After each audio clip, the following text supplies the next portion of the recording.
Genesis 19:23 to 29. So by the time Lot reached Zoar, but then it sounds like meteorites, because it says like God rained down burning sulfur on Sodom and Gomorrah out of the heavens. So that sounds like something, a catastrophe.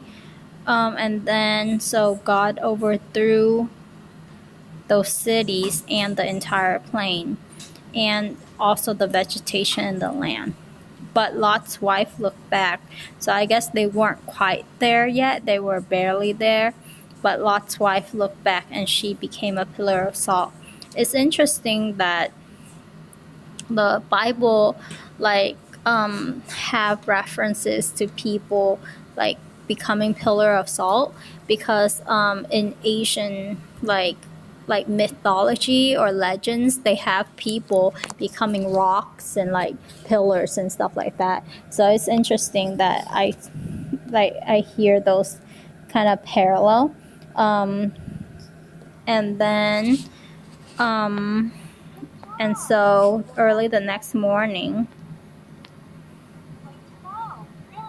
so I'm not sure if this is the day that dawn that was specified in verse 23, but Abraham saw the land of the plain, and he saw dense smoke rising up from the land like smoke from a furnace.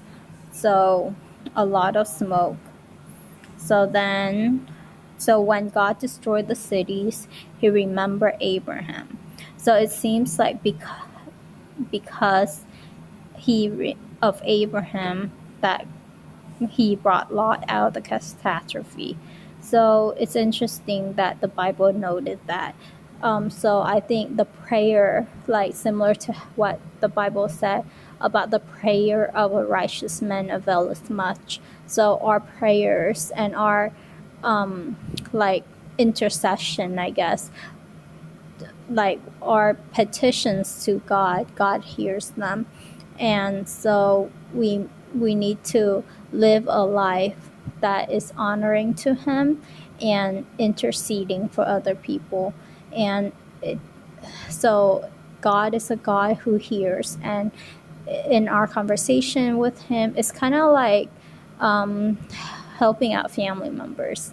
It's like when we talk about each other and we help each other get jobs or things like that. It's like a conversation. So God wants to have that conversation with us. So when I read that, I just thought about how insignificant we are, yet God chooses to have conversations with us like this, and he remembers us when he does stuff. So it's pretty awesome to think about it in that perspective.